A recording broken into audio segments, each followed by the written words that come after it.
It's the end of the day with Ray. Hello, my friends. Well, folks, if you look on the gigantic Sharp interactive board, you see two logos, Kyocera and Canon. Underneath the logos, two conglomerates who OEM printer equipment. We know that Canon and Kyocera are printer OEMs. We also know that Canon and Kyocera are conglomerates that do other things besides print. We also know that Canon is twice the size in revenue as a conglomerate than Kyocera.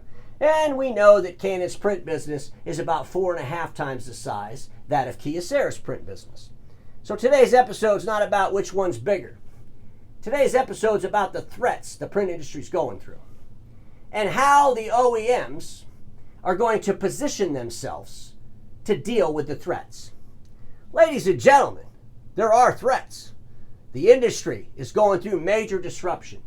The industry's end users printed less today than they did yesterday. They're going to print less tomorrow. We're moving from expensive A3s to less expensive A4s. In the production space, we're seeing us move from laser to inkjet. In the industrial space, inkjet's all the talk.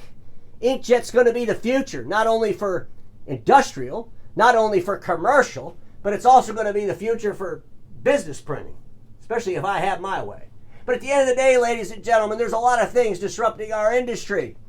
We have oversaturation, way too much supply versus demand. Last year, we saw a couple OEMs come together around manufacturing, forming joint ventures around manufacturing of MFPs. Ricoh and Toshiba Tech is an example. We see Konica Minolta and Fujifilm forming an alliance. I believe as manufacturing continues to consolidate, we'll see Kyocera and Canon playing a role in that. The role they play, time will tell. But Canon and Kyocera, like all other players, have to figure out how to deal with the threats. And today I want to kind of do a side-by-side comparison and how I believe that Canon and Kyocera are going to deal with the threats or how these threats could impact them. So without any further ado, let's jump on the board. I'll share what I put together. The first thing let's talk about is the top line revenue for their last full year. At Canon, it was $28.4 billion. They had an operating profit of 9%. At Kyocera, it was $13.6 billion. They had an operating profit of 4.6%. These are the conglomerate numbers. Ladies and gentlemen, now let's look at what the print business is for both Kyocera and Canon. At Canon, they did $15.9 billion in the print business, representing 56.2% of that total revenue. The operating profit from the print business was 60.8% of Canon's total operating profit. It's safe to say at Canon, print's extremely important to Canon. I mean, extremely important. 60% of their revenue, 60% of their operating profit. At Kyocera, revenue from print was $3.1 billion. It represented 22.5% of Kyocera's total revenue for the conglomerate. It's safe to say that print's important to Kyocera. It is. Kyocera is a disciplined company. Every one of their business divisions is important to them. But ladies and gentlemen, when I think about being in the boardroom at Kyocera, and I think about being in the boardroom at Canon, I think there's a couple different conversations going on. I think in the boardroom at Kyocera, it's about offense. You know, we got this $3.1 billion business in a completely disrupted marketplace. We got to figure out who to go disrupt. We got to figure out who to go attack. We got to grow this business. We have a lot of opportunities. We're disciplined with our money. Let's go grow. When I think about the conversations in the boardroom at Canon, it's all about defensive. 60% of our business in revenue and 60% of our operating profits coming from print. We got to protect it. We got to protect it. Being in protective mode is different from being in offensive mode. When I looked at Kyocera's business units and the percentage of revenue coming from those business units, it was pretty interesting to me. Let me read them off to you. The industrial automotives component was 11.2% of their total revenue. Semiconductors, 15.7%. Their industry tools unit, 15.5%. The document solutions, that 22.5%, and communications, 11.2%. Ladies and gentlemen, when you think about the percentage of revenue for each of these business units inside of Kyocera, they're pretty close. They're pretty close. Not one of them's weighting down. I mean, at the end of the day, if there was an apocalypse around print, it completely fell off the floor tomorrow and nobody ever printed anymore, Kyocera could survive as a going concern.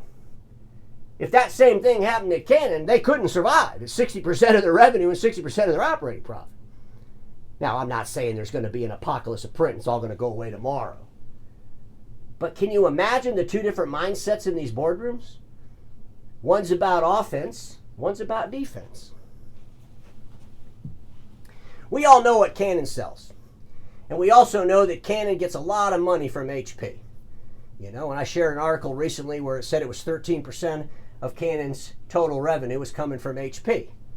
And if it's the total revenue, that means it represents 22% of Canon's print revenue, which is about $3.6 billion this particular year. And we also know that Canon does a big business in the prosumer group. That's the little stuff, right?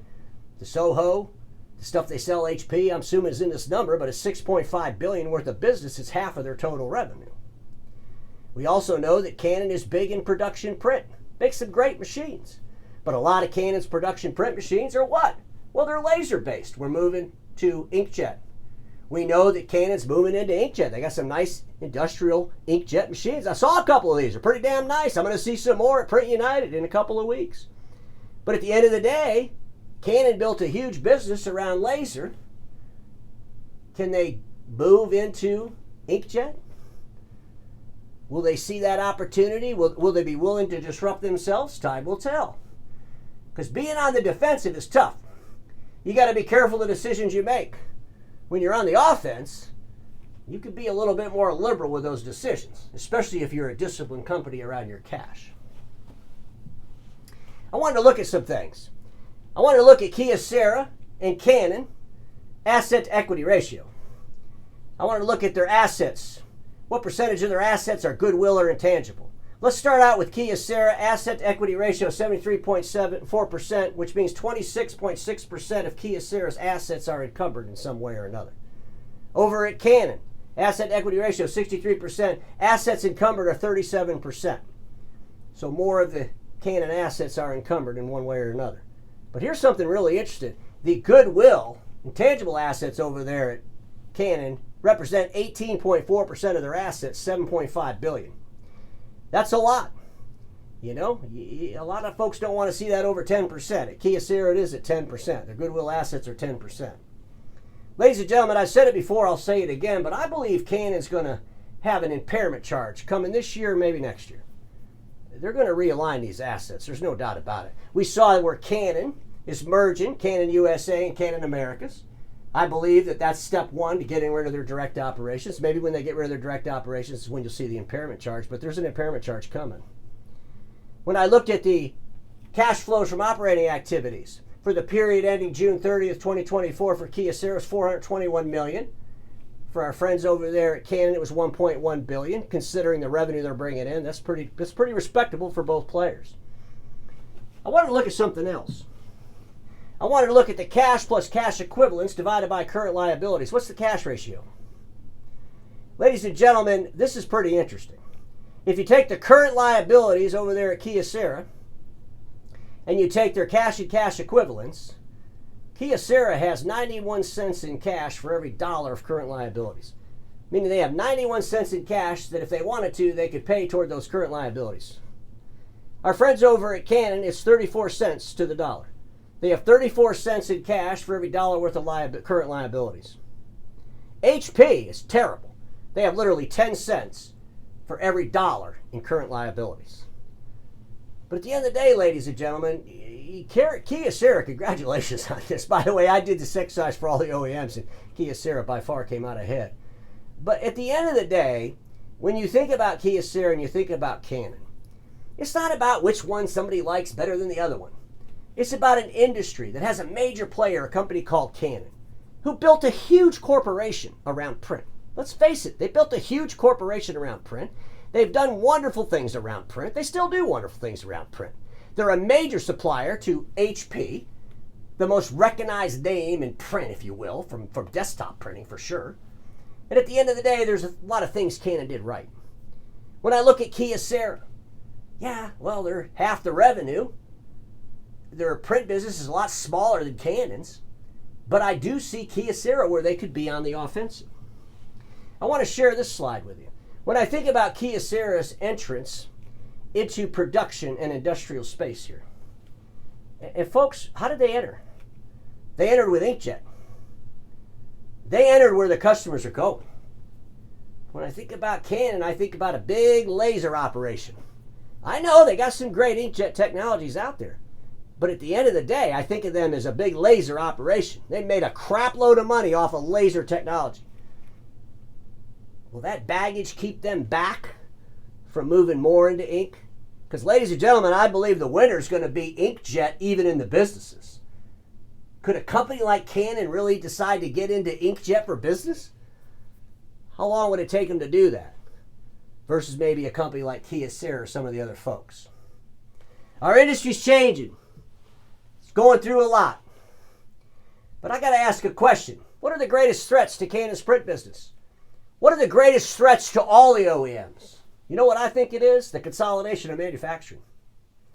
I believe the consolidation of manufacturing is going to cause havoc in our industry. It's going to form new alliances. Strange bedfellows, if you will. We're going to see things happen over the next couple of years that are going to blow people's imagination. And sometimes our industry, they only look as far as the horizon because that's all they can see. But you know what? When you use your imagination and you can see past the horizon, you see where all the fun is. You see where all the threats could be. You see the things that everybody else isn't looking at. And I ask all of my friends in the industry, start using your imagination more. Start going through these OEMs' financials. Start coming up with your own ideas around the industry and how the industry is going to play out. Because it's only through conversations, and these conversations could be painful as hell, that we're going to make a change. If we all run around and continue to do what we're doing, looking for all the positive stuff, our industry's got all these publications. I've never read once a bad story about anything. I mean, it's crazy. They wait till there's momentum before they talk about a disruption. And at the end of the day, ladies and gentlemen, we need to talk about the disruptions. We need to think about our OEM friends. We need to ask our OEM friends different questions. Because everybody watching me knows this. Status quo is the killer of all that'll be invented. Don't get stuck in status quo, and I'll see you all tomorrow.